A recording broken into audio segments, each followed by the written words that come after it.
Good morning.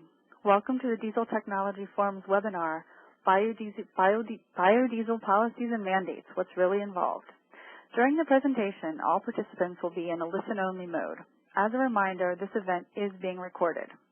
To ask a question at any time during the event, submit the question via the chat Q&A box.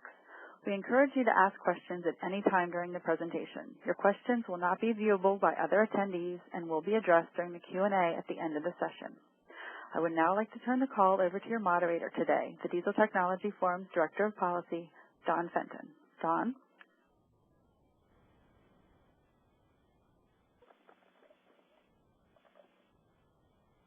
And I'm the Director of Policy for the Diesel Technology Forum. Hopefully many of you are already familiar with the forum, but for those of you who are not, and this might be your first experience with us, the Diesel Technology Forum is a not-for-profit organization that works to promoting awareness about clean diesel technologies. About 2 years ago, we began offering a webinar series as part of our educational and outreach efforts, and we're happy to provide this next one in the series that you're here with us for today on biodiesel policies and mandates. The goal of this webinar is to provide an overview of biodiesel policies and mandates across the United States and to raise awareness about considerations that should be taken into account before enacting these policies in order to ensure their smooth implementation and a positive reception in the marketplace. We have a very robust panel for you today, which includes several speakers who have worked in the biodiesel industry for many years. I know they'll provide a good insight into what is happening on the ground in several states and offer some suggestions for those of you on the phone who may be working on efforts to promote biodiesel use in your own community or state. With that, I'd like to, or before I introduce our first speaker, again, just reiterate a few of the housekeeping details. I wanted to encourage everyone to submit any questions as you think of them throughout the webinar. You can submit them in a written question, and we will plan to hold all these questions until after all the speakers have concluded their presentations. However, if there is a clarifying question, maybe on a particular presentation, I may direct that to the speaker to answer before we move on to the next presenter. And at the end of the session today, we'll try to get to as many questions as possible. Finally, I just want to remind everyone that we are recording this event, so for those of you who are on the call that may want to review the material again afterwards, or if you have colleagues that were unable to attend, they can always go to the DTF website within the next day or so and actually either download presentations or listen to the entire recorded webinar. So now with that, I would like to introduce our first speaker for today, and that is Shelby Neal. Shelby Neal is the Director of State Governmental Affairs for the National Biodiesel Board, and he is responsible for government relations in all 50 states. Before coming to NBB, Shelby served as a senior policy advisor to 3 members of Congress and 1 governor. His policy expertise includes renewable fuels, agriculture, and environmental issues, and he is a graduate of the University of Missouri. So with that, Shelby, thank you for joining us today, and please begin. Well, good morning, Dawn. Thank you for the opportunity to speak to you all today and to the participants in the webinar. I appreciate all the good work that you folks at DTF do. I'm particularly pleased to be participating with a great group of people, some of whom we've worked with for several years, and appreciate those relationships. Before I get started, I'd like to say that I unwisely put together about 45 minutes worth of slides, so I'm going to move through some of these rather quickly. But I did this on purpose. We have participants from all over the U.S., and so state government relations being sort of what it is, there are going to be a lot of different interests. So I thought that I would move through issues quickly, and then if there are questions, we could handle those at the end, or certainly my contact information will be included at the end of my presentation, and people can feel free to contact me directly. So with that, I'll begin my presentation with an overview of state markets. First question I always get is where are the state markets and what are the volumes? So this isn't conclusive, but what we have tried to do is talk with state officials and producers and so forth in certain key states and discuss with him what the volumes are in those states. So these are kind of the big ones.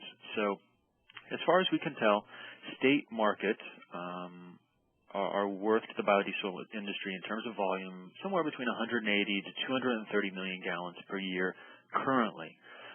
Because a number of state policies will be implemented by 2015 and some of these mandates will ramp up to higher levels by 2015, we think that those levels could approach as much as 500 million gallons by 2015. And that's assuming that there are no new policies. So state policies are quite honestly a pretty small share of what we're seeing in the marketplace once the RFS kicks in. But in the future, those volumes, I think, will grow to be much more significant. The second most frequent question I get is, where are the state mandates? And there are 8 of them that have passed currently. 4 of them have been implemented, and then 4 of them have not.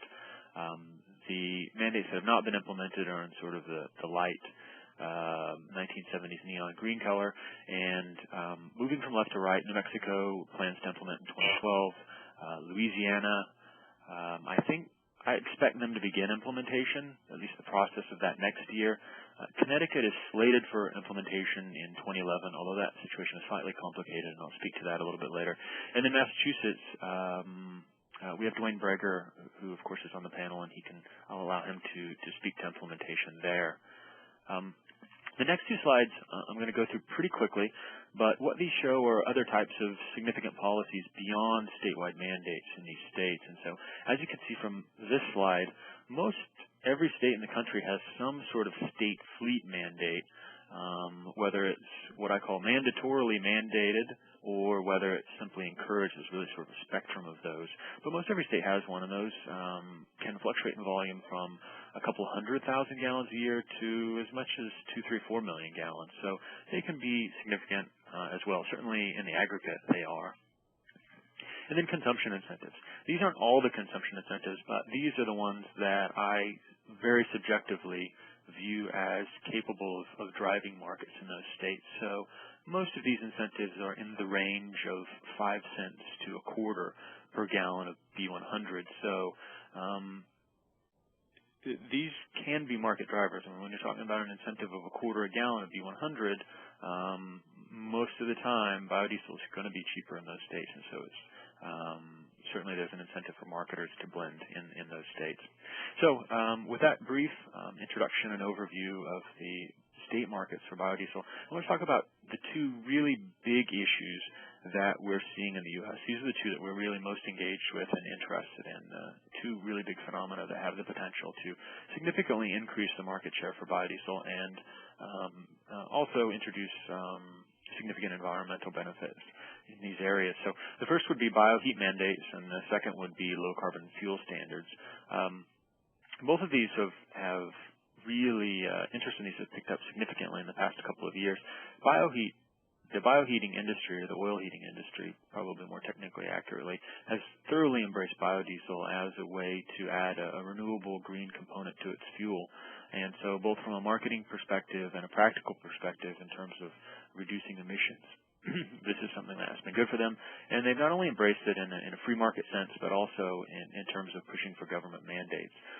So there has been a lot of activity on that front, as you can see from the next slide. There were about a dozen mandates that were considered this past year. Probably 3/4 of them I would consider were seriously considered. The other 2 or 3, someone might have introduced the bill, but I'm not sure it got a lot of steam. But at any rate, 3/4 of these were related to bioheat. So as you can see, there's more interest in mandating biodiesel in heating oil applications and transportation applications, and that's something that wouldn't have been true a few years ago. There were a couple of mandates that passed this year, both of them related to bioheat. The first is Connecticut. And the reason I show this slide is not only to talk about what happened, but this is pretty representative of what we're seeing introduced in the Northeast states. Almost all the Northeast and Mid-Atlantic states introduced some sort of a bioheat mandate this year. And they start out slowly, at B2 or B3, and then work up to more higher level volumes in out years. And so they start out, in the case of Connecticut, at only 12 million gallons a year to begin with, which is very modest. But then by 2020, you're talking about 120 million gallons per year, which is quite significant. In most of the smaller states in New England, so Rhode Island and Connecticut, they've added caveats to the legislation which indicate that the bill won't be implemented until all the contiguous or surrounding states have implemented substantially similar policies. So we haven't seen this in larger states like Pennsylvania or New York or Massachusetts, where there really are much larger markets, but certainly smaller states like Connecticut and Rhode Island, where they fear creating boutique blends of fuel in relatively small geographic areas. This is something they've been interested in, and we have supported this and view it as a reasonable approach. And then the other one was New York City. Of course, New York City isn't a state, but it's bigger than most states, so we look at it in much the same way. The New York City mandate is something that we have been involved with for about 3 years now. And the big holdup there has been the greenhouse gas benefits, or potentially lack thereof, for biodiesel. And so most of the feedback that we've received there has been, well, let's wait and see what the greenhouse gas benefits of biodiesel are. Let's let this issue settle out, and then we'll act. And to be quite honest, I was a little skeptical of that approach, but EPA did rule that biodiesel from soy and waste feedstocks and probably in the relatively near future canola, all qualify as so-called advanced biofuels, meaning that they offer a greenhouse gas benefit of greater than 50% relative to petroleum diesel. So having an agency with a significant amount of credibility, such as the EPA, which conducted the most thorough and detailed analysis of this issue to date, come out and rather emphatically state that biodiesel is an advanced biofuel, really smoothed the way for passage in New York City. So much so that the vote actually was 45-0, unanimous, and included the governor's full endorsement, or the Mayor Bloomberg rather's full endorsement. So very pleased with both of those policy passing, and we would expect to see more next year. Low carbon fuel standards. I'm not going to go into what a low carbon fuel standard is. I suspect that most of the people on the line are pretty engaged and understand what an LCFS is. So I won't go into that. All I'll say is that there are a couple of them that have passed, California, Oregon. California implements theirs beginning next year. At least that's when the required volumes begin. Oregon, I think their timeline is slightly fluid, but they intend to follow California as closely as possible. And then there are about a dozen other states that are very seriously considering adopting low carbon fuel standard. Washington State, which is a bit more open, they're looking at maybe a carbon tax or cap and trade or a number of different approaches, but nevertheless doing something on this issue. And then the Northeast states, so 11 Mid-Atlantic and Northeast governors who've signed a memorandum of understanding indicating that they would like to move forward with a low carbon fuel standard. So there is an agency called NESCOM which is drafting a policy on that for consideration. And so I think that they are quite serious about that, and we could see some movement within the next year or so there. The California LCFS, in terms of talking about specific policies, is kind of the Rose Bowl of these policies. It's the granddaddy of them all. It's the most important because they're first, and frankly, just because it's California. California Air Resources Board has an outstanding reputation, and from a historical perspective, it certainly is deserved. So this is the one that we've worked with most closely, and I think the one that most people are following most closely. I've given presentations of up to an hour on this topic alone, so I'm afraid if I get going, I won't stop. So really all I'll say is that generally speaking, I think the California Air Resources Board staff have done a fine job with this. I think given the limitations on staff and time frame, they have done as good a job as can be expected and have put a good marker out for other states that hope to follow in their footsteps. The one notable exception to what I just said would be on this issue of indirect land use change, where they have not done an amazing job. But to their credit, they have realized this, and they have put together an expert work group which has very good individuals on it who are looking at CARB's work, reviewing that, and will make recommendations by the end of the year on how to improve the modeling. So while I don't think CARB staff did a particularly good job on this aspect due to time constraints. They have fully realized that and taken appropriate steps to address those issues. So I feel pretty good about California, and I really appreciate the relationship that we've had with them. The next one is the Northeast LCFS. There haven't been a lot of conclusions drawn yet, so it's hard for me to talk at length about it. So we hope to have the same relationship with NESCON staff that we have with California staff moving forward, which is to work with them hand in hand to develop solutions to issues.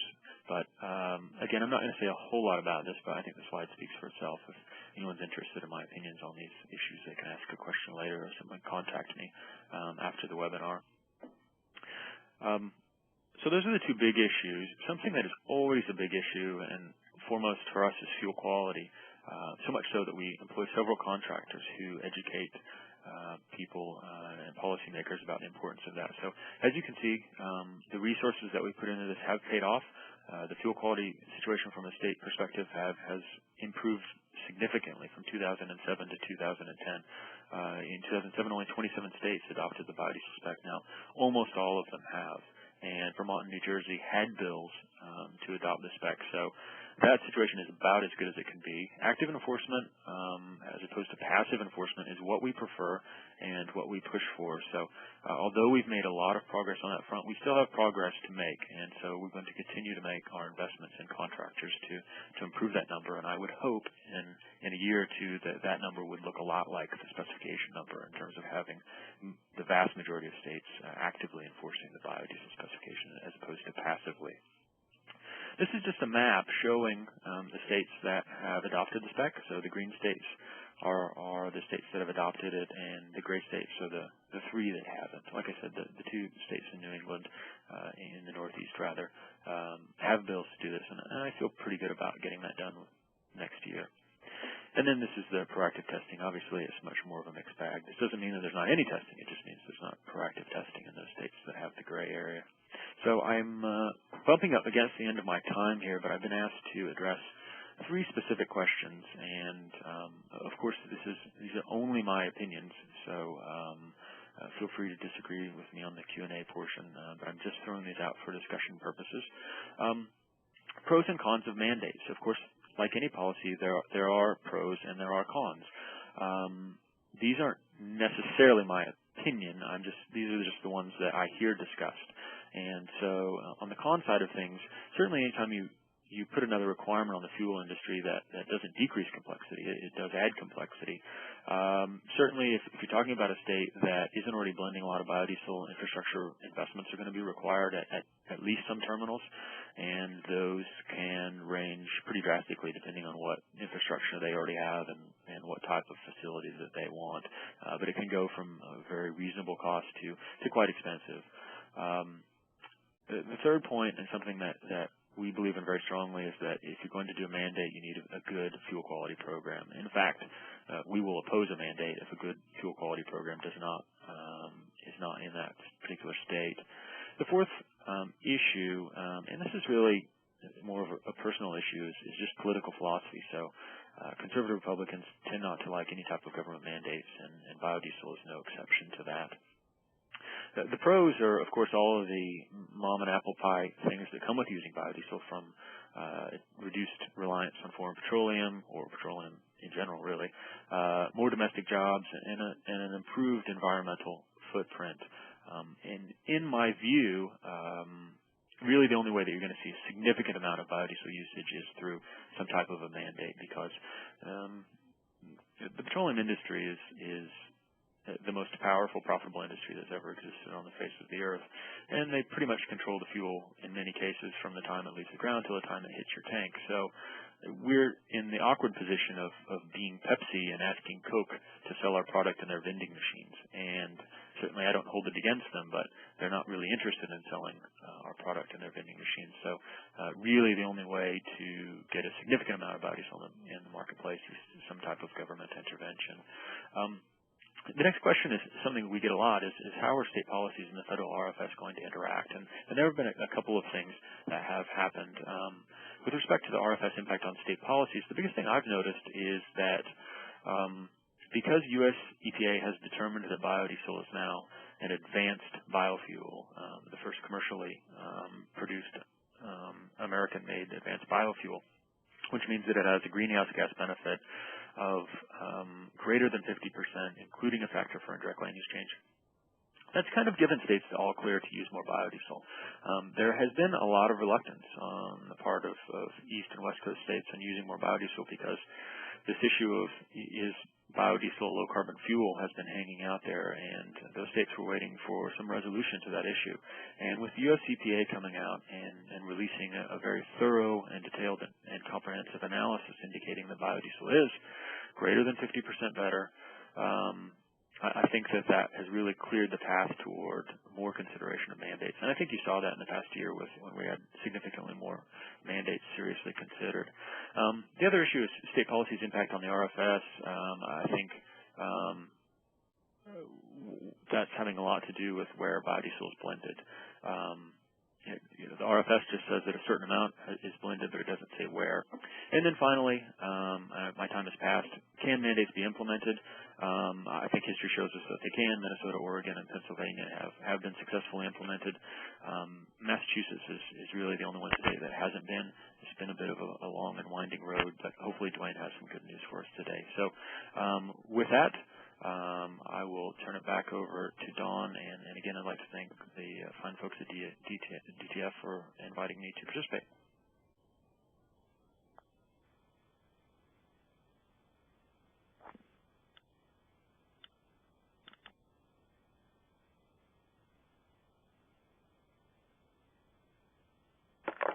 Or I can continue. Actually, we seem to have lost Dawn, but I can turn things over to Randy Jennings for our next presentation and let Randy continue on. And when Dawn joins us again, she can go on to the next presenter. But Randy, if you would like to take over, your presentation is all loaded up. Very good. Thank you very much. Sure. Randy Jennings here with the Tennessee Department of Agriculture. And what I'm going to talk a little bit about this morning is how policy within a state can also, we can promote biodiesel, but we can also regulate the quality very well. And those two policies can coexist in a very positive manner. And as Shelby mentioned in his presentation, certainly that is the goal of the NBB, to help us to achieve that. And can someone pass I need the rights to advance my slides. Kristen?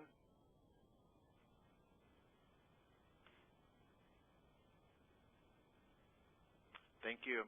Okay, so quickly what I'm going to talk about here is the history of fuel quality regulations in Tennessee. I'm going to take a quick, brief overview of that, some key elements for the successful marketing of biodiesel and biodiesel blends in the state.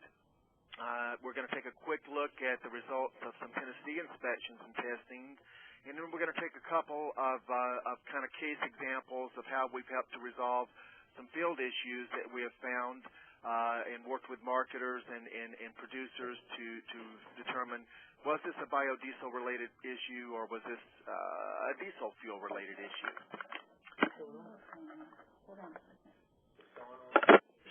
So quickly, again, the history of fuel quality regulations in Tennessee.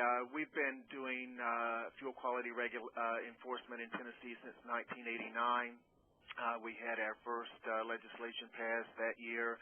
This TCA 4718-1301, and that legislation charged the Tennessee Department of Agriculture with the responsibility of regulating heating oils and engine fuels conveyed in Tennessee. We certainly didn't have any biodiesel in the market at that time in Tennessee, but the law was written broadly, so when biodiesel entered the market, we certainly had the legislative authority to begin regulating that. Our law very much puts us in the position to enforce ASTM standards. ASTM is sort of the basis for all of our requirements in the Tennessee legislation, so we actively participate in ASTM and follow those regulations or those specifications very closely as regulations for Tennessee. Our regulations are codified under rule, and once again, Dawn or Kristen, I've lost my slides here. Okay, got it now. Thank you. So, again, the law sets ASTM standards as the basis for enforcement, and regulations are under 0080-5-12 if anyone wants to look for those specifically on our website. We also, again, as I mentioned, we work very closely with ASTM, being that our law directs us to enforce ASTM standards. But we also work very closely with the National Conference on Weights and Measures in helping to develop policy at that level. And with the model engine fuel regulation that is developed under the NCWM umbrella, for those of you that are not familiar with that organization, I would certainly encourage you to visit that website, ncwm.net, and take a look at the activities that are going on there.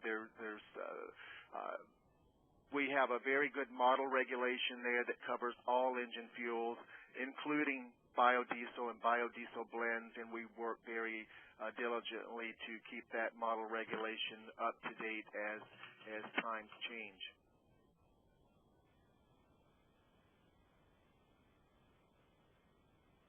And I'm sorry, I'm going to need some help again. My slide is not advancing here.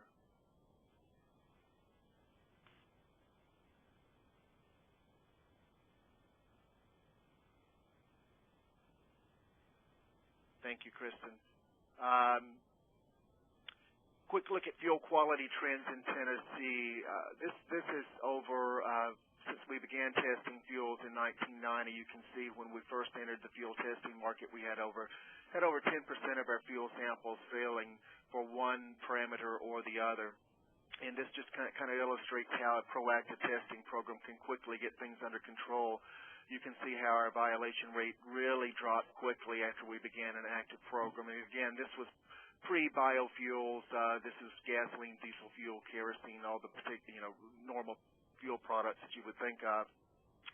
We've had a little bit of spike in the last couple of years with the reintroduction of ethanol blends into the market, and I'm just mentioning that so you'll understand why there's a little spike there. And the vast majority of those violations are really as a result of labeling issues. It's not necessarily poor quality fuel. We do have a labeling requirement in Tennessee for ethanol blends, so if we find ethanol in a fuel and we do not have the and the dispenser is not labeled, that does count as a violation. So that's helped. That's created a little bit of a spike for the last couple of years, but we're seeing a lot better compliance even with that at this point. Next slide. So what are the key elements for the successful marketing of biodiesel and biodiesel blends? As Shelby pointed out, one of the very key elements that we certainly believe in here in Tennessee is quality fuel. You just cannot be successful introducing a new fuel into the market without customer satisfaction, and that's the driving force behind our program, is to ensure customer satisfaction down to at the skin of the vehicle. Next slide, please. And what do we require? As I said earlier, biodiesel blend stock must meet all the specifications in ASTM D6751. We do have that. We are one of the states that adopts 6751. We enforce it very rigorously, and we test for complete specification conformance. That is, when we take a sample of biodiesel fuel, we go to Table 1 in D6751, and we test for every one of those parameters from top to bottom. We felt like that was an important commitment for us to do that because of new fuel producers out there and importers of biodiesel, that we maybe struggling to meet specifications. So we made the commitment up front that with biodiesel, we were going to test for every single parameter, and that has paid off for us because it's helped us find some things that otherwise we may have missed if we weren't doing that. Another thing to point out, we defined in our regulations in Tennessee that biodiesel blend stock must be at least 99% biodiesel. The reason we did that, we'll take a B99 sample and we will test that for conformance with 6751. We will not let anyone import anything less than B99 into the state and sell it as a biodiesel blend stock. And the reason we took that position is it could kind of get off into no man's land if someone brings in, let's say, a B70 with the intent of bringing that down to B20. That fuel is kind of in a no man's land. There's no specification for it. The test that we would perform on it for 6751 probably would not work very well in finding problems. So unless the Commissioner of Agriculture grants permission for a fuel that's less than B99 to be brought into the state and blended down and sold as a biodiesel blend stock or used as a biodiesel blend stock, rules prevent that from happening. Next slide, please. And for biodiesel blends, again, we have adopted D7467, standard specification for diesel fuel biodiesel blends, B6 through 20, and we do enforce that rigorously as well.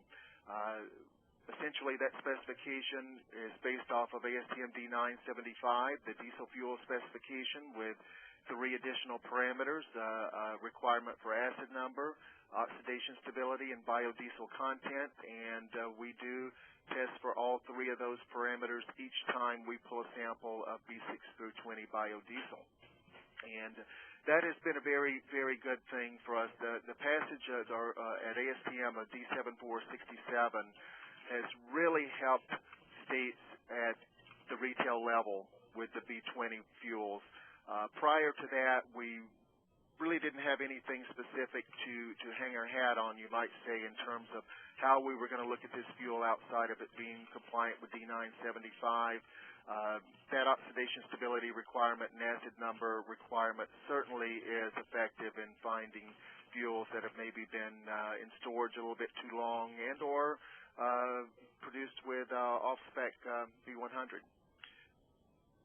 Another requirement that we have that may be a little bit unique to Tennessee is we do require that all biodiesel blends meet low temperature operability requirements as specified in 7467 with the 10th percentile minimum ambient temperature values. In 7467, the low temperature information is more of a guidance information. It is not mandatory. It is non-mandatory information in 7467, but by rule we have adopted those requirements to ensure that although we're not a really cold weather state here, we certainly didn't want anyone having any filter plugging issues when we do have a cold spell come into the state. So we subject that sample to either D2500, the cloud point, or 4539, the low LTFT test, low temperature flow test. We are one of the few owners of LTFT equipment, and we invested in that really due to the biodiesel and our belief that that is the best predictor of cold flow operability with North American heavy-duty equipment. So that's worked very well for us, and we've seen virtually all of the samples that we have subjected this test to have passed their requirements, and that's great. Final note that in Tennessee, also something that may be a little bit unique to us, we do not allow biodiesel to be sold at concentrations greater than 20% by volume at typical retail sites, that is, retail sites that are accessible to the general public. We do not have any problem with fleets and or our farmers or anyone else that may be purchasing in bulk to use in their own equipment. If they want to use the B50, B60, that's fine with us. We just have a rule that says for the general consuming public that may not be so knowledgeable and savvy in making those decisions, we want to keep it to 20% because that's really what 6751 was based upon, was a blend for 20%. So, and that's worked well for us along with their other policies. So, next slide, please. Okay, what have our investigations revealed? Quickly, many samples are found to be on spec, testimony of great operability. We see borderline fuels. We've seen failure, catastrophic failures. And we've worked with a couple of fleet problems that I'm going to talk to you about real quickly. I know my time is coming up to an end quickly here, so next slide, please. A few trend charts I want to just take a quick look at. You can see we started testing for biodiesel in 12 of 05, and you can see great improvement in total glycerin. You'll always have an outlier there where you find a problem fuel on an occasion, but you can see we've had a really good trend as we beefed up our enforcement. That trend line has gone down, and most of the fuels are in compliance with the .24 max. Next slide. Same thing with free glycerin. You can see right up at the front end, we had problems there. Quickly, we brought that down, and we're seeing much better fuel out into the market. Next slide. Next slide, please. And a quick shot of coal soak filtration. This didn't become a mandatory requirement until 08, and this is just kind of a quick look at what we see there with coal soak. That is a very important test. I think it's been one of the most significant achievements for 6751 was getting this coal soak filtration test in the specification, because it really weeds out a lot of fuels that otherwise you don't know what the problem is. Just a quick snapshot there of what we've done, limited coal soak filtration testing. Next slide. Okay, a couple of quick examples of some field problems that we've helped resolve here to kind of show how we combine our regulatory efforts in with cooperation with the marketers of biodiesel and the users. In 2007, we were contacted by a biodiesel manufacturer regarding some filter plugging issues that one of their fleet customers was having. We worked very closely with the fleet operator and with the biodiesel producer to get all the background information that we would need to begin an investigation.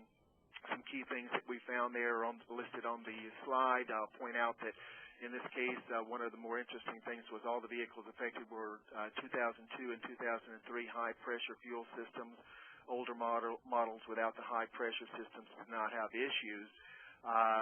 They had been using B10 since May of 2007.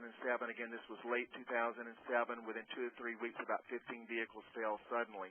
So we collected samples of the B100, and just a quick note on that. The only thing that we did find, and this was pre-coal soak being mandatory, was it did have a problem going through the filter. It did have a coal soak issue potentially.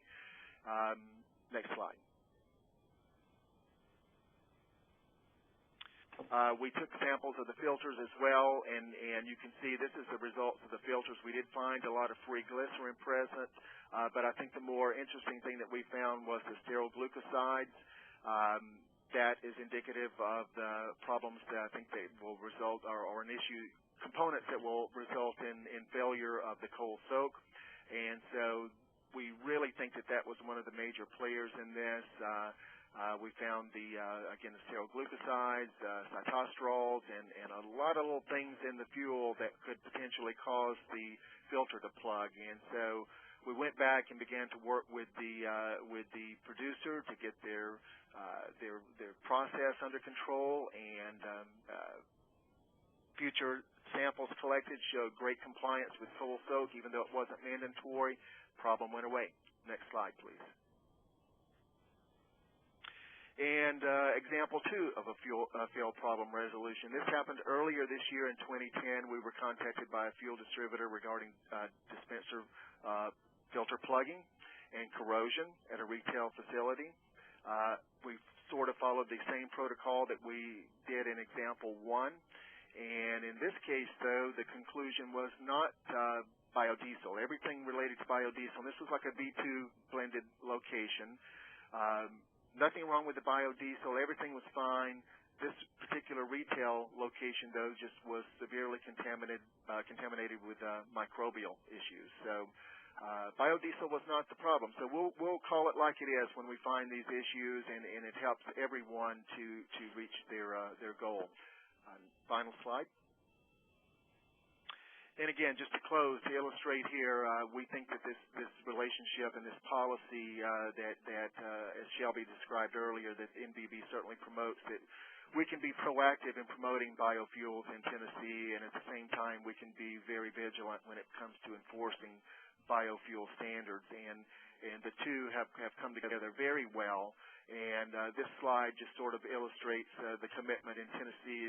Far left is our governor, Phil Bredesen, at an opening of a biofuel station in Tennessee.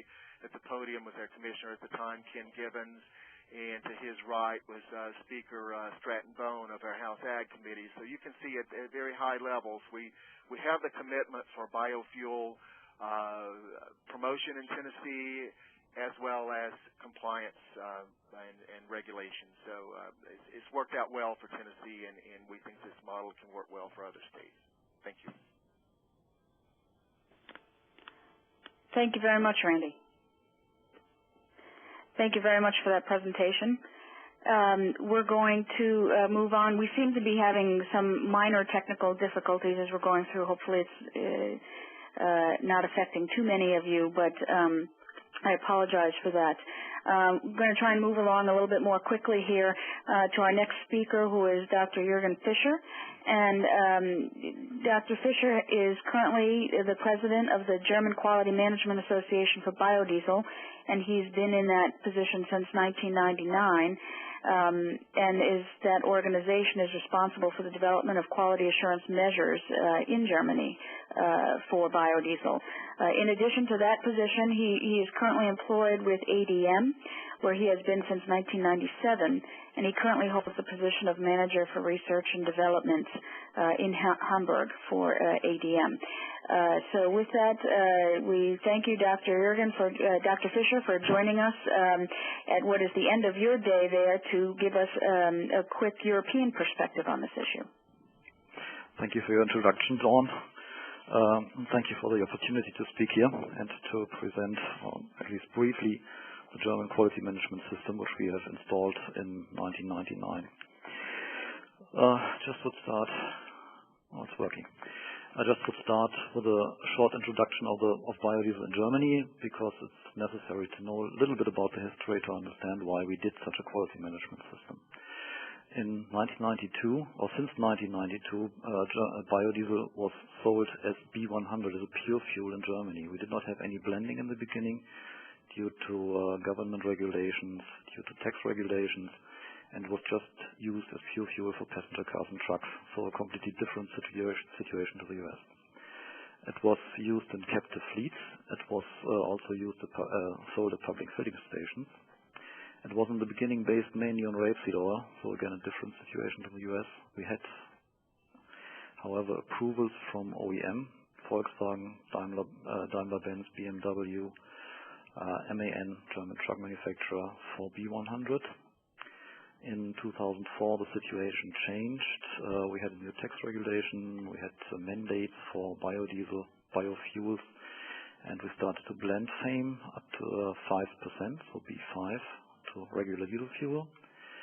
The maximum, we had 1,900 public filling stations in Germany selling B100.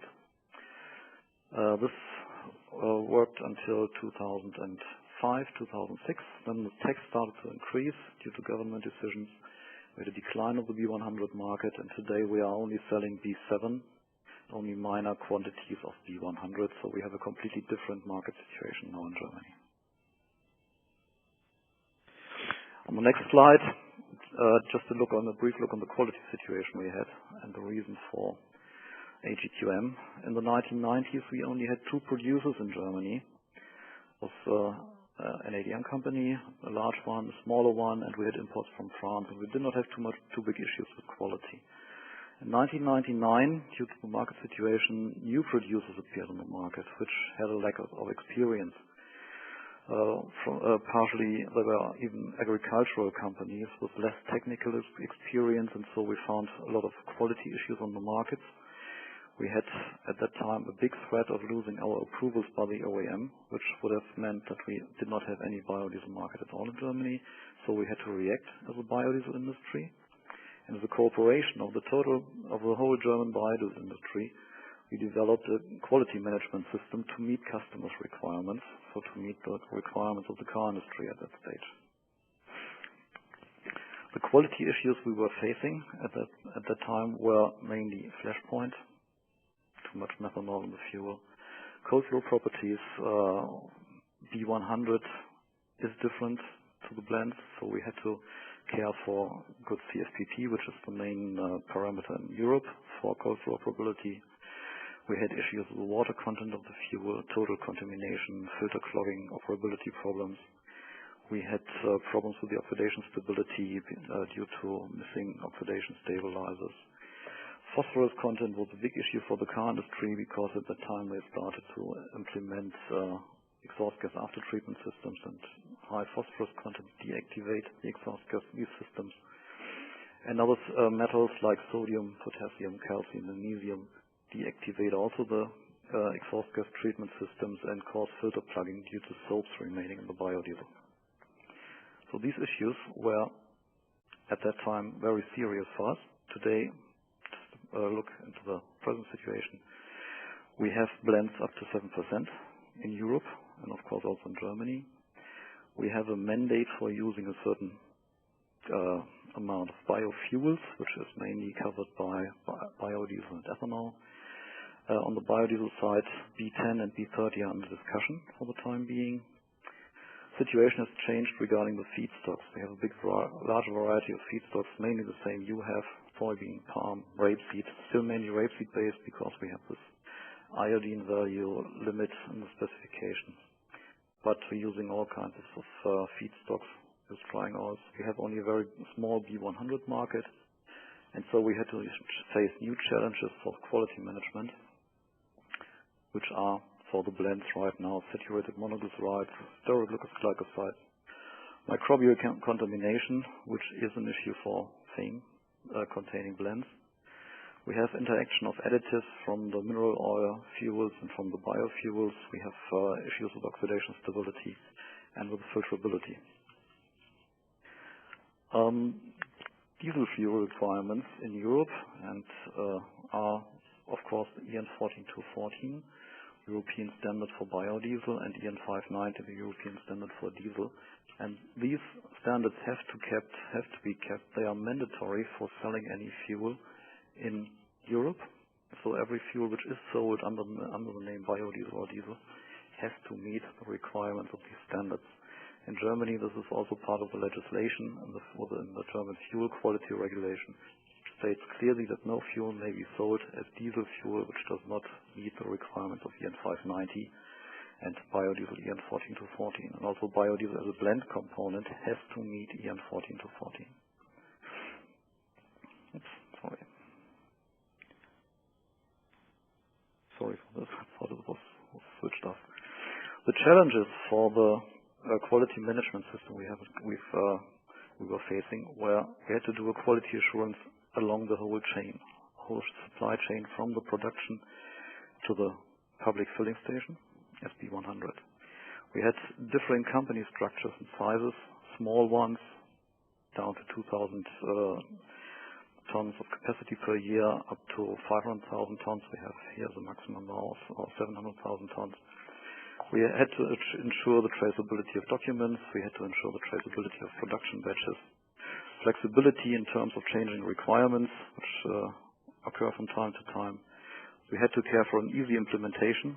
We were forced to have a tailor-made system for different types of members, for trading companies, which are also members of AGQM, for producers, and this was a quite difficult issue. We had to ensure, of course, a system which has low costs, and it had to be, on the other side, of course, efficient and to be suitable for ensuring the quality we need in the market. We need to cover the needs of our customers. So designing the QM, you see again the supply chain we have from the production, transport chain, intermediate storage, and public filling stations. And that's where the quality management ends, because we could, of course, not care for the needs of the car drivers, finally. Fuel distribution in Europe. I think I have to give you some information on this because it's different to the US. In the US, you have mainly pipeline transport, as far as I'm aware, and in Europe, this is different. We have blending, not as splash blending in intermediate storage, but only in the refinery, usually, because blending is done under tax control. And the transport is via pipelines is only done to a very small extent. Usually, fuel is transported in Europe by truck, by rail car, or by ship to intermediate storages and finally to the end user, but you have also transport from the refinery directly to the end user, to gas stations. And the same is, as far as is still the case, directly transported to the end user and from the same producer to the refinery. So blending is only done in refineries, and we don't have splash blending like you know in the US, which is a different different situation for the quality. AGQM was founded in 1999, the Quality Management Association for Biodiesel in Germany. It is a quality management organization of the whole biodiesel industry and meant to improve the quality of biodiesel and to support existing and future biodiesel producers. In the beginning, we had 7 members with a production capacity of 300,000 tons. Today, we are representing 23 German producers with 3.5 million tons per year production capacity. The scope of AGQM is to implement, maintain, and revise a quality management system for biodiesel in Germany, to improve the quality, to support the members, which we found is a very important thing, concerning quality and technical issues, to finance and to execute R&D for quality-related problems, to support authorities, which we are doing. We're working very close together with the German authorities in terms of quality, in terms of standards, in terms of requirements for official quality checks. And we are collaborating with the standardization bodies in Germany and in Europe, and the standardization processes to help here with our experience. The structure of AGQM is, of course, the board, which is taking all decisions. We have the AGQM office in Berlin, which covers also the Committee for Quality Assurance and the Technical Committee, and we have our members, producers, trading companies, and sponsoring members. The elements of the AGQM system, which is very important, is that we have in place additional requirements for quality. I will show you on one of the next slides. We have an internal quality assurance for the producers, which we request from them, which is mandatory. We have also a mandatory documentation of the quality control. We have audits executed by AGQM. We have independent sampling and analysis, so about 5 times a year an independent company, which is audited by AGQM, takes samples from the producers and checks them on the quality, which is monitored then at the AGQM office. We also monitor and check storage facilities and public filling stations.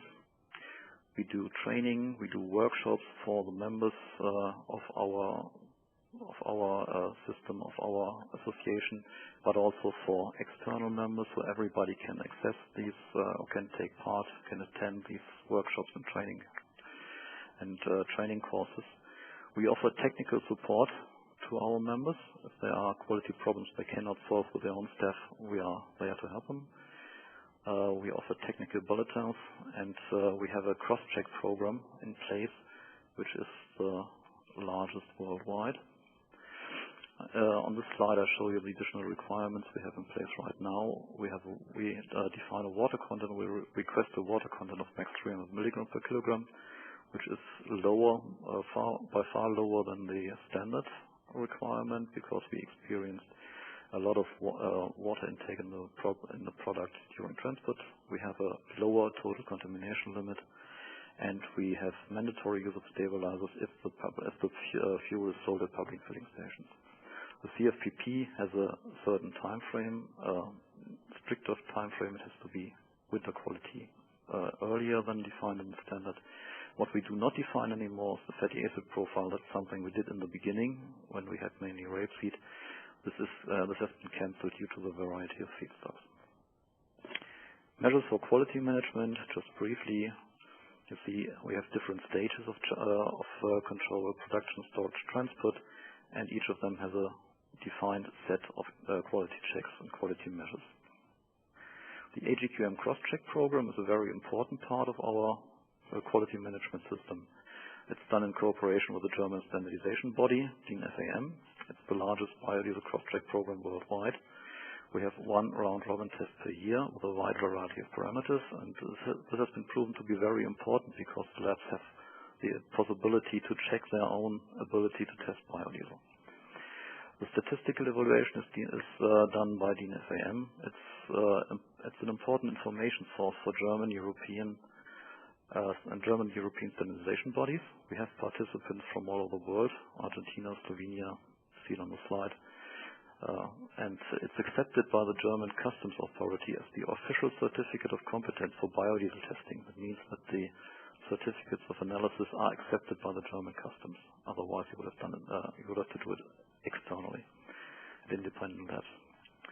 Further activities which are also related to quality: we have an active cooperation with the mineral oil industry in Germany. We participate in projects related to quality issues like stability of blends, microbial contamination of the German DGMK, which is the scientific association of the German mineral oil industry.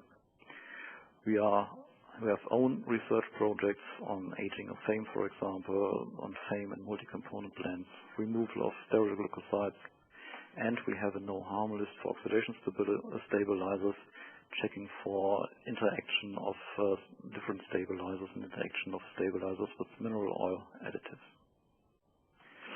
So the conclusions I would like to draw is that a good quality of biodiesel is a must for biodiesel producers in order to assure customer confidence. An independent quality control creates confidence amongst customers. We wouldn't have had the same effect and the same acceptance if we're just checking the quality on our own.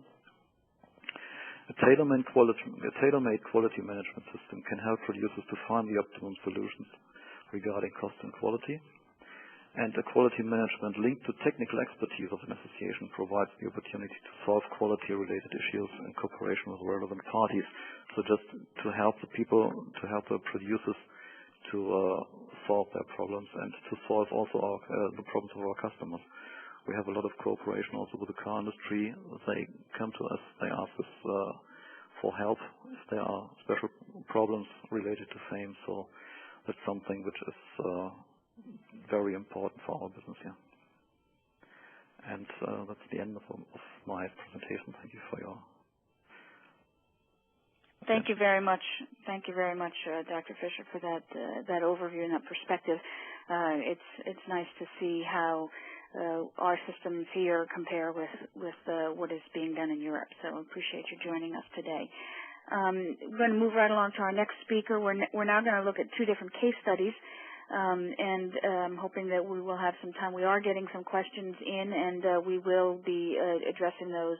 Hopefully we'll have some time left at the end to address some of those questions. And although we are slated to end at 10:30, if there are questions that we haven't addressed and folks want to stay on for an additional couple of minutes or so, we will extend just a few minutes there. With that, I'd like to introduce Dwayne Breger, who is with the Massachusetts Department of Energy Resources, where he serves as the Director of the Renewable Energy Development Division. Excuse me. His division is responsible for the implementation of the state's renewable energy portfolio standards and policy and programs related specifically to solar, wind, and biomass energy, biofuels, and alternative transportation. Dwayne's been actively engaged with renewable energy for 30 years, and prior to joining the department where he currently is, which he did in 2002, Dwayne served as a research associate at UMass Amherst and a U.S. participant in the International Energy Agency, and he holds a degree in engineering technology and policy and a PhD in resource economics. With that, Dwayne, thanks so much for joining us today. Great. Thank you, Dawn, and good morning to everybody on the phone. Really appreciate the opportunity to talk to you about the experience over the last couple of years in Massachusetts with regard to biofuels and our biofuels mandate. I will just give you an update on the what I'll get to at the end, which is basically we were not successful in implementing the mandate, which was supposed to start in July, but we are moving on nonetheless with a voluntary program, which I'll describe at the end, and hopefully anticipate that will lead back into the mandate after a year. But let me give sort of the story at this point and really try to highlight some of the issues that we face in Massachusetts, some of which are unique to Massachusetts program. Others are certainly issues that other states are likely to address. And as Shelby sort of mentioned as well earlier, especially some of the smaller states, which I tend to include Massachusetts. This came out of a very active session of the legislature in terms of clean energy legislation in 2008. One of several bills that were passed was the Massachusetts Clean Energy Biofuels Act, passed by the legislature and signed into law by the governor. The key provisions of the Act are listed here. There was a gas tax exemption provided for cellulosic biofuel, typically cellulosic ethanol that would be mixed into gasoline. That is currently passed and on the books now, though quite frankly we haven't had any takers on that tax exemption yet, but it's available for any suppliers of cellulosic ethanol. What I'll talk about today is the provisions in the Act with regard to the biofuels and primarily biodiesel mandates. There's actually two separate provisions in the Act, one very similar to each other, but one dealing specifically with the heating oil sector and one dealing with the diesel fuel sector. There's also clear language in the Act with regard to working together, and Shelby mentioned this earlier, working together with the Northeast states to establish, or at least to try to establish, a regional 11-state low-carbon fuel standard. And I'll discuss that a little bit at the end of the presentation. In terms of the mandate that was passed, looking at the Massachusetts heating oil and diesel fuel markets, we do have almost a billion gallons of diesel fuel or heating oil that's used per year in Massachusetts. Notably, obviously, these are two very different markets in terms of their supply. The heating oil, which accounts for about 40% of heating in Massachusetts, peaks in the winter months, and diesel fuel is pretty steady use over the year. That does have issues with regard to implementation and impacts on the oil terminals with regard to storage requirements and so forth. We did have some consideration with whether we wanted to sort of merge these two mandates together and sort of require that the mandate is met in aggregate between these two sectors, which might have been easier for the terminals, but in reference to the language in the statute itself, we recognize that was really not the intent or allowed with the language that was in the statute. So we really are facing the implementation of two separate mandates separately for each of the two sectors. The mandate, as it was stipulated in the statute, was to begin in July of 2010 at a B2 level and increase 1% a year through 2015. Through the year starting July 2013, when it would reach a B5 mandate, and these would then be the volumes of the biofuel or biodiesel that would be required in each of those years. What's important and very different from what I've heard before and from all the research we've done in terms of other states was the clear language in the Massachusetts statute requiring that the biofuel must demonstrate at least a 50% reduction in greenhouse gas emissions compared to the displaced conventional fuel, and importantly, that would be inclusive of indirect impacts. And this is defined then in the statute as being an advanced biofuel. The statute did indeed exempt the waste feedstocks, clearly waste feedstocks, from the detailed life cycle analysis of greenhouse gases, but certainly we would have to enforce a careful analysis on non-waste feedstocks.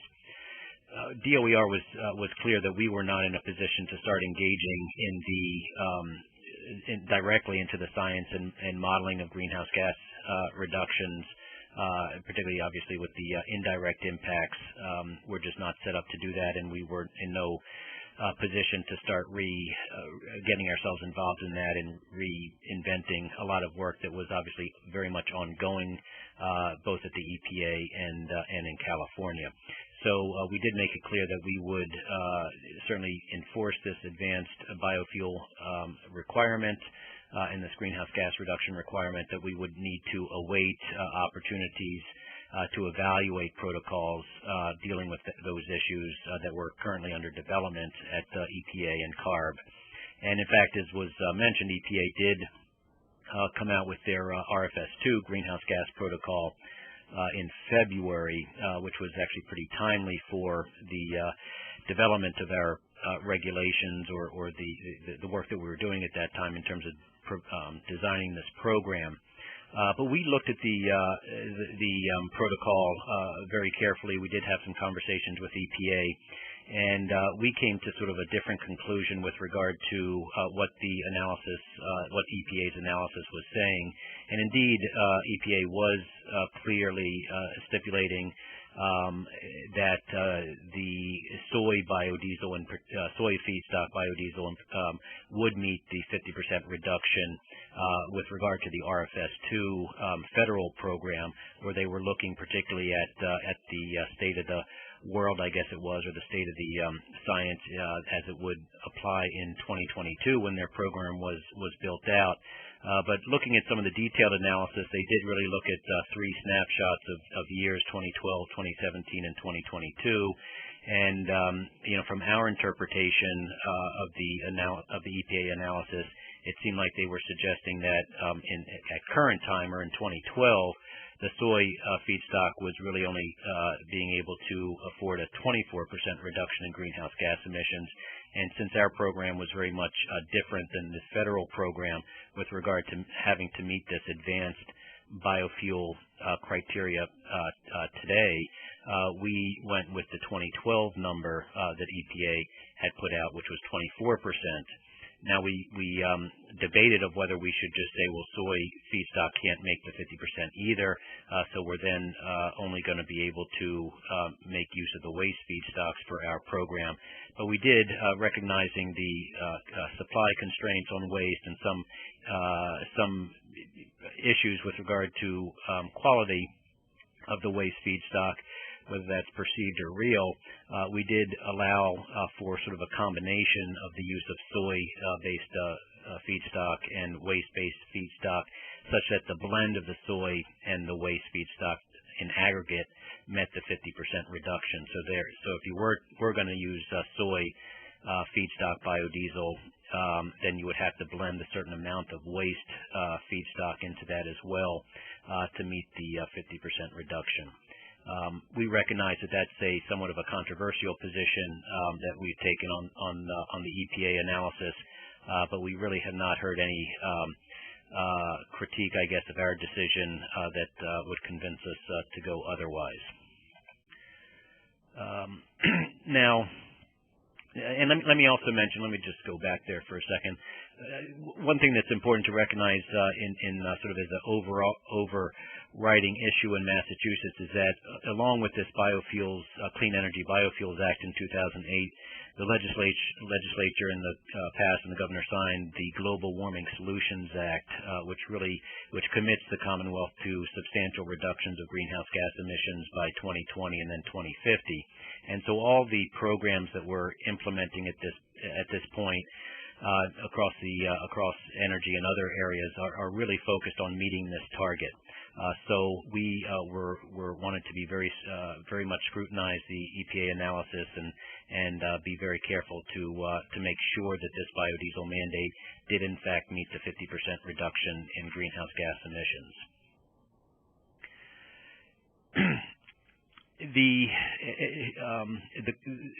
It turns out that as we looked at this program in terms of implementing this in Massachusetts, we were impressed with how complicated things really turned out to be in terms compared to a relatively simple, seemingly simple requirement. The petroleum flows and biofuel flows to the extent that they exist, but the petroleum flows around Massachusetts are indeed very complicated. We are perhaps a larger state compared to Connecticut and certainly Rhode Island, but we are still a relatively quite a small state and within a fuel market that is regional and not at all just focused on Massachusetts. In fact, 50% of our fuel in both the heating oil and the diesel sector come from out-of-state terminals. So we do have a substantial supply of our fuel that comes from out-of-state.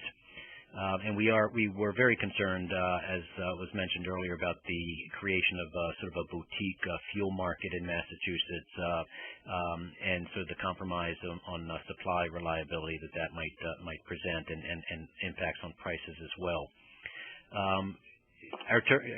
We get substantial fuel from terminals in Rhode Island and Connecticut, in New York, and also up into I think Portland, Maine. There's a terminal that fuel supply comes down, or Portsmouth, New Hampshire. Sorry, fuel comes down as well. In addition, there was a complication that a substantial amount of the fuel that serves the western part of the state comes up from the Long Island Sound through a pipeline into Springfield, Massachusetts, which carries aviation fuel that goes to an airport that's along the way, a substantial airport. And there were rules associated with that pipeline that would not allow biofuel of any kind, of any percentage, to flow through that pipeline. So that created an additional issue with regard to how to get biofuel to that part of the state. But importantly, this requirement of an advanced criteria for biofuels makes Massachusetts very different from the other states I've heard about, in terms of we are not just in a situation where we need to track that biodiesel is being used in Massachusetts in a certain percentage, but we have to differentiate between biodiesel that's quote-unquote advanced and biodiesel that does not meet the advanced threshold. So that requires, as we saw it, a substantial tracking, identification, and fuel tracking system to credibly implement this program. So we did look at sort of the options of creating a tracking certification and tracking system for compliance. Also noting that we obviously, for the mandate, we do have to place the compliance obligation on some party, and the clear desire there was to place the compliance obligation on the relatively few large fuel terminals in Massachusetts, but then recognizing that 50% or something close to 50% of our fuel actually comes through terminals outside of Massachusetts, and we would not have the ability to apply a compliance obligation on a terminal outside of Massachusetts. We then started to realize that we would most likely have to place this burden on the suppliers of the fuel who first bring, usually in trucks, who first bring this petroleum fuel across and into Massachusetts, which then we recognize involves hundreds and hundreds of large and also very small fuel supply companies around Massachusetts. So this has remained to be a challenge in Massachusetts in terms of implementing this program, and we have not yet realized a practical and credible tracking and verification program to credibly implement this program. Furthermore, at around the time that we were looking to begin this program in July, was getting fairly into the midpoint of the year, after which the federal government had in which the federal blenders credit had expired and was possibly being renewed, but never did get renewed, and we remain uncertain of whether that would be renewed or not. So it turned out that at the end of the day, the full price of the biodiesel premium would now be falling on Massachusetts customers as opposed to being distributed sort of more broadly across the country, and that really raised issues with regard to the price impact of this program on Massachusetts consumers, seeing that the biodiesel at the time was going on about $1 more a gallon at the B100 level. So the Act does, to getting to the sort of the punchline here, is that Massachusetts did in July formally suspend the requirement of the mandate, but we have now actively launched a voluntary program. The Biofuel Act does provide the DOER commissioner a opportunity to suspend the program if it's deemed that there is one of two issues: one, if there's an inadequate supply of biodiesel, or if there's excessive cost. So with the expiration of the blender's credit, that was is the rationale then that we appropriately used to suspend the requirement for the first year at least. So we did obviously spend a lot of time with the industry and the public with regard to launching this program. There's a lot of enthusiasm, both in the heating sector, more so in the heating sector, but also to some extent in the diesel fuel sector, to use biodiesel, and so that we are taking advantage of this momentum and beginning a voluntary program, which we're currently actively launching. Basically, what we're doing here is reaching out to all the diesel and heating oil fuel suppliers in Massachusetts to inform them of the mandate that we still anticipate will be starting in a year from now, but also that this voluntary program is available to them. We will be working shortly now, reaching out to the fuel terminals, both within the Commonwealth and outside the Commonwealth that serve the Commonwealth, to develop a mechanism by which we will certify biofuels or biodiesel as being eligible or advanced biodiesel. So we still want to base this voluntary program on the advanced biofuels as we've defined it. And we'll use this one-year voluntary program to begin the market as well as hone in on the certification process and on the design of the verification, tracking and verification of the mandate. Let me then, I think my last slide is just to touch a little bit on the other work that we're involved with, and actually is a part of this Clean Energy Biofuels Act as well, and also in one sense does also give us sort of pause of whether we will be implementing this mandate a year from now. It somewhat depends on the work that's going on and the success of establishing a low carbon fuel standard in the Northeast Mid-Atlantic states. The Act does clearly provide that if and when a low carbon fuel standard does come to be, and that Massachusetts was to take the lead in trying to make this happen, that if it is deemed to be a suitable substitute for the mandate, then we would, in fact, do away with the mandate and go forward with the low carbon fuel standard. So we are working very, very hard on the low carbon fuel standard. As Shelby mentioned, it's the Northeast States for Coordinated Air Use Management, or NESCOM. That is the entity that serves all of our Northeast states on air quality issues, that is taking the lead in the analysis and development of an organization across the states of this work. The states involved are New England, New York, New Jersey, Maryland, and Delaware. It's basically the RGGI states, which is the Regional Greenhouse Gas Initiative, which we do have a great experience in working together as states, as well as Pennsylvania, which is not part of RGGI. So this got launched in July of 2008 with Governor Patrick's announcement or invitation to the other governors. At the end of 2009, there was an MOU signed by all the governors affirming their commitment. We are continuing to work now through, at this point, to develop, with the goal of developing a program framework in 2011. And that's my final slide. So appreciate your attention and happy to respond to some questions afterwards if there's time. Great, Dwayne. Thank you so much for that overview and that insight into what has been going on in Massachusetts. Our final speaker for today is Ralph Groshin, and Ralph is going to provide another case study from the Minnesota perspective.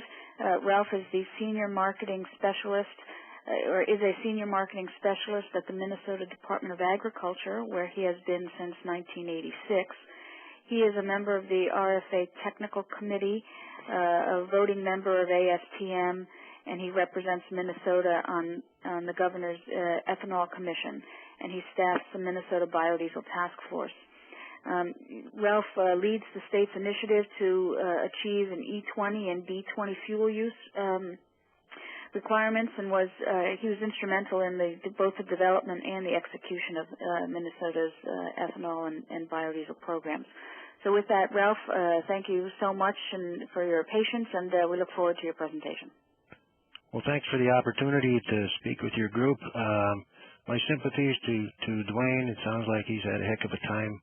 Sometimes that's because things are made so complicated, and I know that there were a lot of doom and gloom stories before our ethanol mandate and before our biodiesel mandate that never came to pass, and it'd be interesting to discuss someday about how these things happened there and didn't happen here. But let's see here. I should be able to advance this.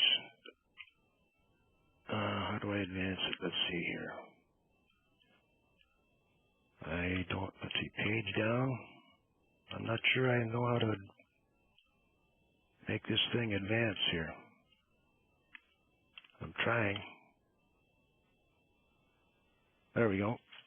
Okay, our Minnesota biodiesel experience, it's under Minnesota Statutes 239.77, and in B2 our mandate started September 29, 2005 at 2%. And in May 1st of 2009, we went to B5, and we're scheduled to move to B10 in 2012 and B20 in 2015.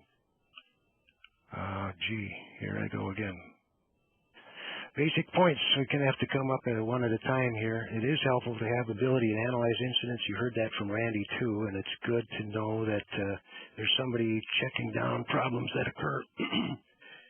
ULSD has not been without its own set of problems. I've heard reports of paraffin and soap formation, microbial contamination, even corrosion in some cases. And a mandate does not happen in a vacuum. There's a lot of things going on in the fuel industry. And being very professional and have been doing this for a long time, the petroleum industry normally addresses any problems, petroleum problems generally very quietly and efficiently. So somebody needs to address that on the biodiesel side as well. We have had very good improvement in biodiesel quality over the years. We think we kind of blazed the trail for others who might come along, and a lot of our problems have been solved with help from the national folks. And VK 9000 has been a big help. we feel that if it's going to work, it has to work in the marketplace, and that's why the mandate, we've made a lot of progress that should help others. We had all the predictions of soaring costs and widespread interstate problems that just really didn't show up to any significant amount. Next slide, please.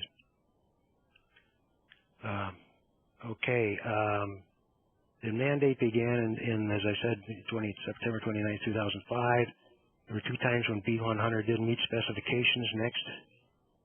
The flashpoint was the first thing that happened. I think somebody else mentioned that with too much methanol in the diesel fuel. It wasn't really a safety or a performance hazard, but it could have been caused by gasoline contamination, transport tanks, but still off spec and not acceptable. So we blinked off the mandate momentarily and got it back on again. High glyceride content in B100, that certainly is potentially problematic. Biodiesel producers helped get the product out of terminal storage tanks, and the mandate was reinstated, and so that was the end of that. In each case, the product was replaced and the mandate resumed. Next.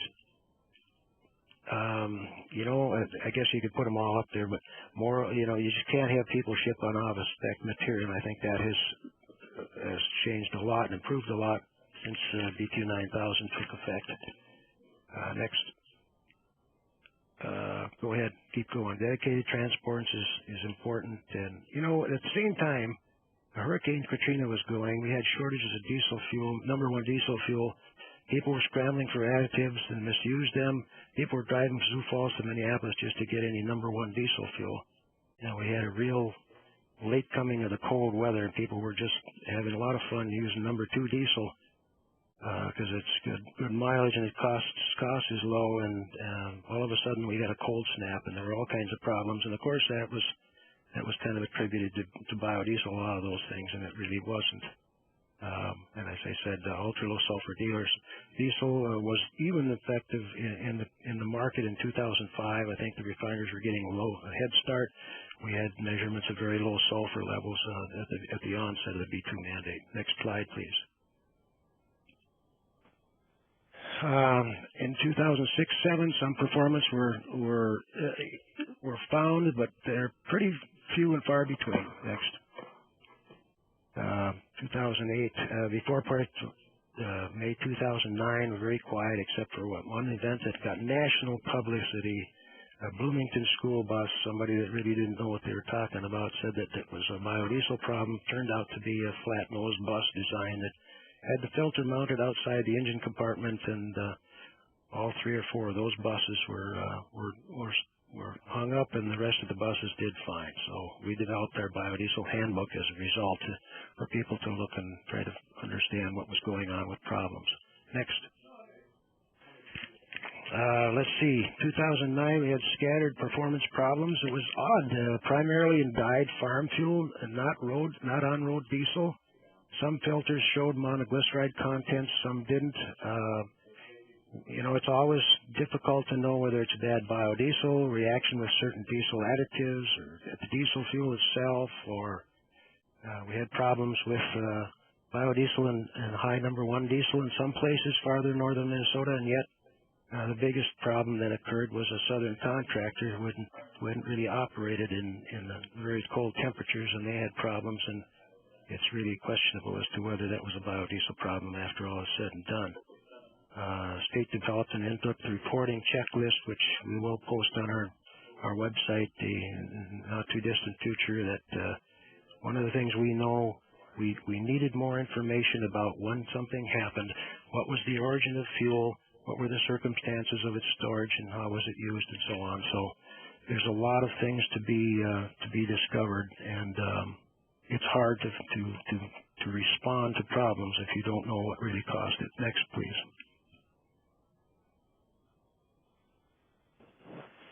Lessons learned. We put a lot of what we learned into our biodiesel handling guide. It's on our Minnesota Department of Agriculture website. We're going to be improving it and adding things to it as time goes along. You do need a local system, I think, to identify claims and discern what the problems were. reporting procedures are very important. Next, we need good communication between industry and state, and I think we've had that here. I think we've had pretty good communication. And at any time, if new fuel additive comes on the market, it might be suspect, especially if there's a mandate involved. But that's one of the issues. I would suggest that EPA, has addressed mandates more than anybody else, and it comes when they feel that something is worth doing, and rather than doing it on a voluntary basis, taking lead out of gasoline, for instance, and taking sulfur out of diesel fuel. That was mandated because it needed to happen, and Minnesota policymakers wanted this to happen, and so they mandated and made sure there was a good infrastructure there to handle issues and identify as concerns. As I said, ULSD entered the market formally in 2006. It actually was in our market in 2005, and it caused certain problems as well. We read the paper, we see other problems happening in other states that weren't even using biodiesel, and they had their problems as well. Next. And the fact is, like I say, when you have that biodiesel entering the market, that doesn't happen in a vacuum. There's all kinds of other things going on, and a lot of times things get blamed on the new guy in town. Next. Specifications, as Randy said, are absolutely crucial. Our EPA mandated the cold soak filterability test was it was delayed a little bit, and that might have helped to bring some of the. There could very well have been some bad product in the Minnesota market in 2009 causing our problems. Next. Our new specification has to do with cold soak filtration and the designs of a specific filter and manufacturer type and so on. The changes in procedure, I think, is going to help that out considerably. We also have ongoing issues with pipeline additives, cold flow, and other additives.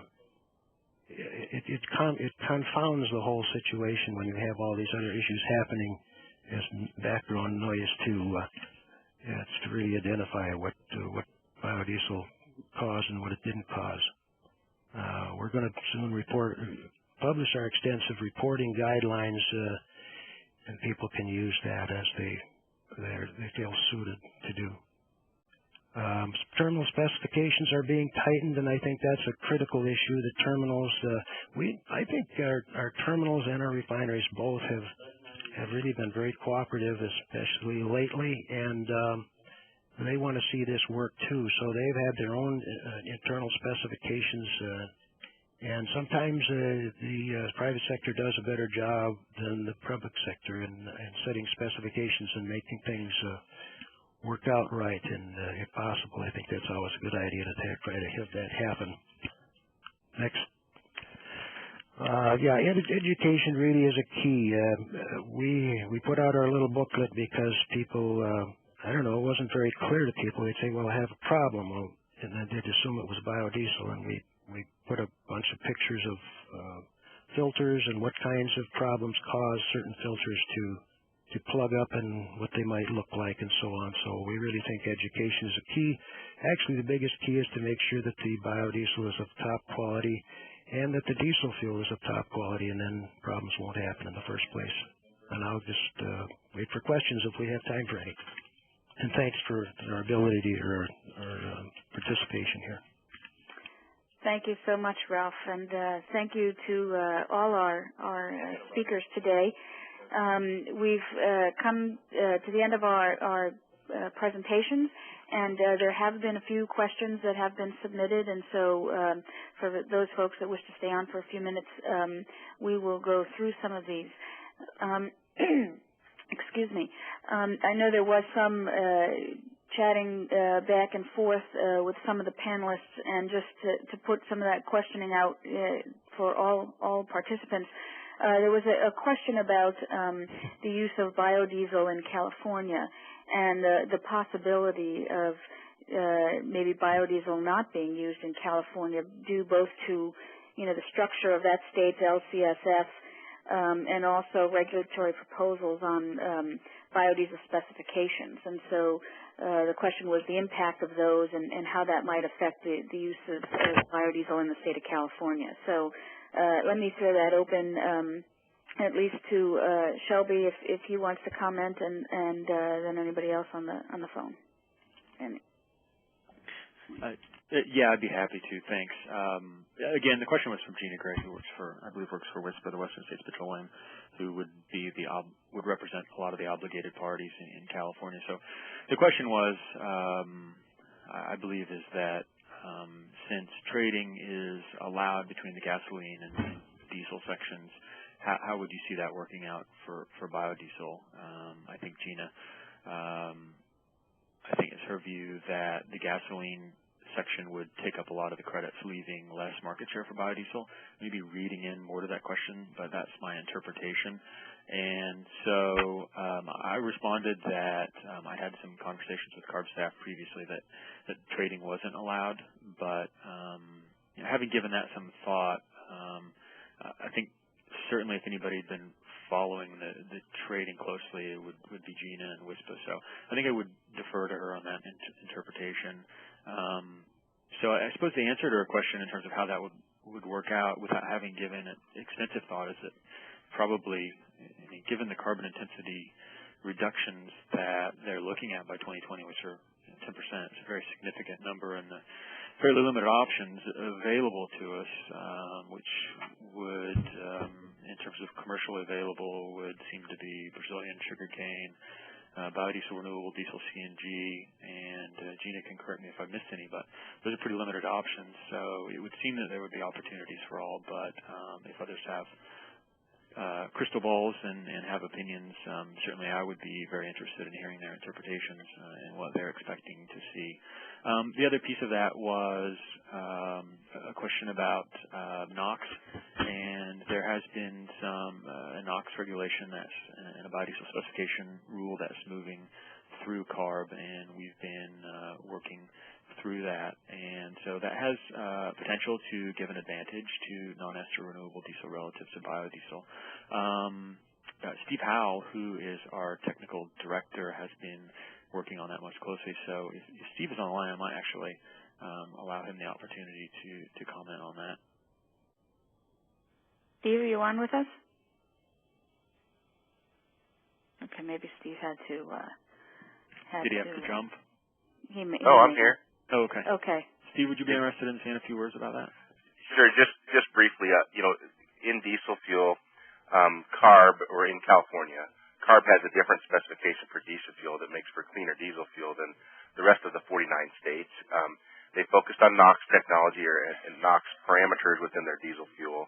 And so the question is, do we need a different biodiesel specification to focus in on providing the same NOx performance as what the CARB diesel fuel does compared to the 49-state EPA diesel fuel? So we are going through with CARB what that might look like for biodiesel.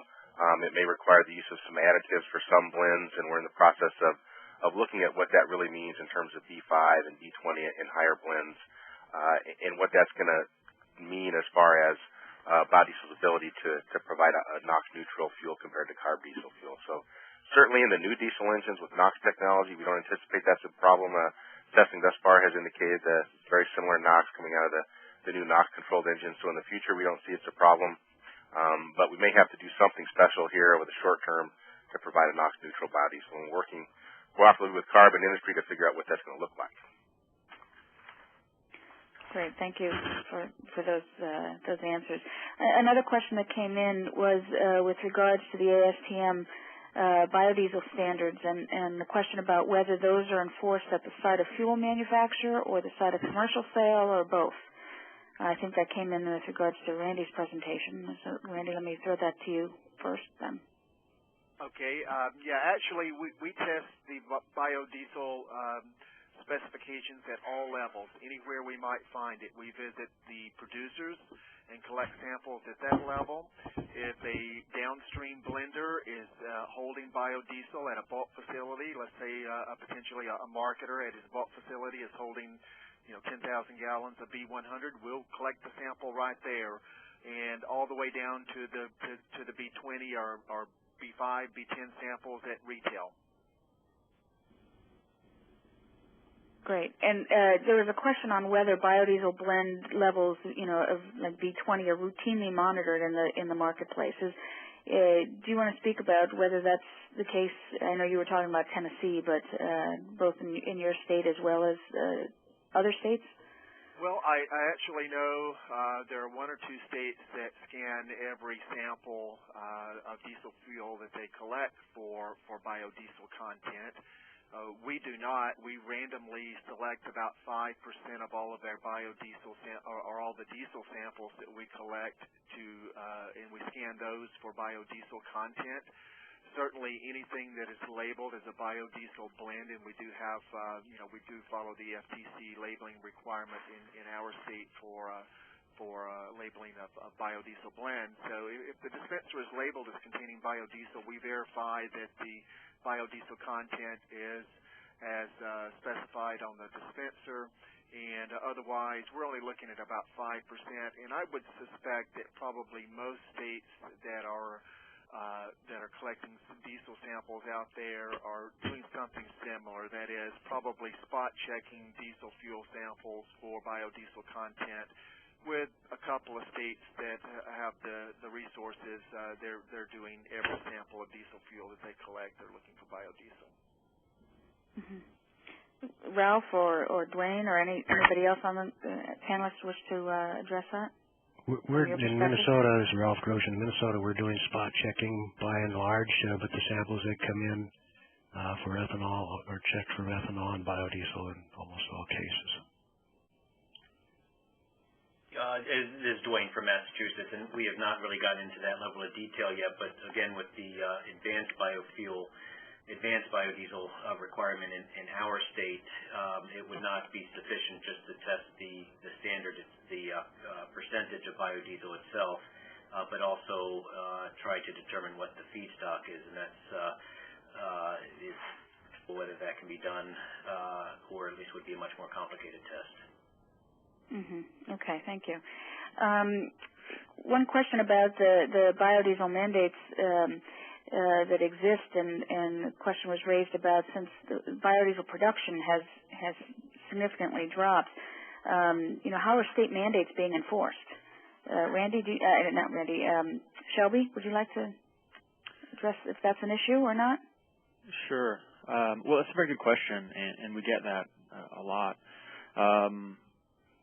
So I think, first of all, it's important to understand that the biodiesel industry has 2.7 billion gallons of capacity currently, and the demand this year is going to be something like 400-ish million, probably a little bit north of there. So obviously there's a tremendous capacity. So what we found is that production is going where it's needed and wanted, and so certainly state mandates is one place. So I had a slide earlier that showed the state policies in terms of state mandates, state fleet mandates, and then significant incentives. And it would appear that in conjunction with the RFS that what's happening is that the volumes are going to those places.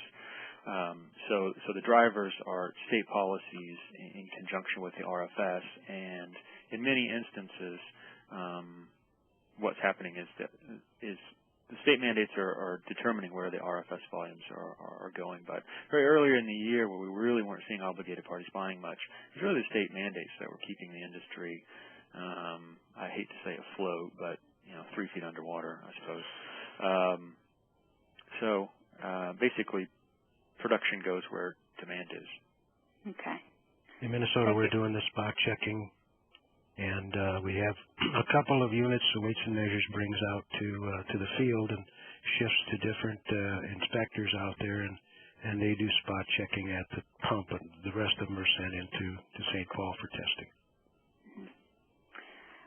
A question for Dr. Fisher came in asking about the similarities and differences between the German AGQM program and the BQ9000 program here in the United States. Without knowing every detail of BQ9000, I think the major difference is that we have an independent check of the quality at our members.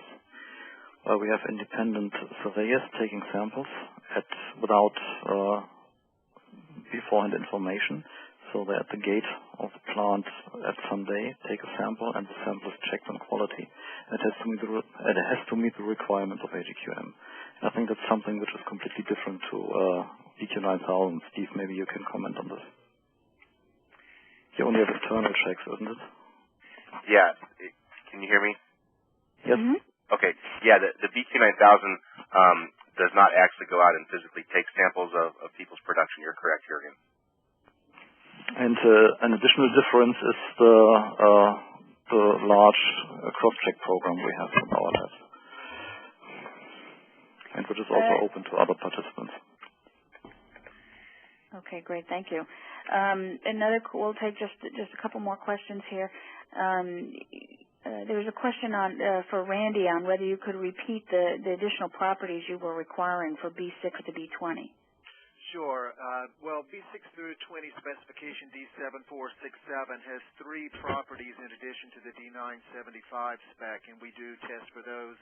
That would be acid number, oxidation stability, and of course the biodiesel content. So those are the 3 properties that we look at on the biodiesel blends above and beyond what we would look at for D975 diesel fuel. Mm-hmm. One question, another technical testing question that came in was whether you check fuel for interfacial tension, which is a critical factor in water separation. No, we do not. We go straight with the ASTM specification. D6751 does have a requirement on water content, and we follow that, and it's 0.05 water and sediment, 0.05% max, and the same for 7467 B6 through 20, and the same for D975 diesel. So we're treating all of those fuels the same right now in terms of water requirements.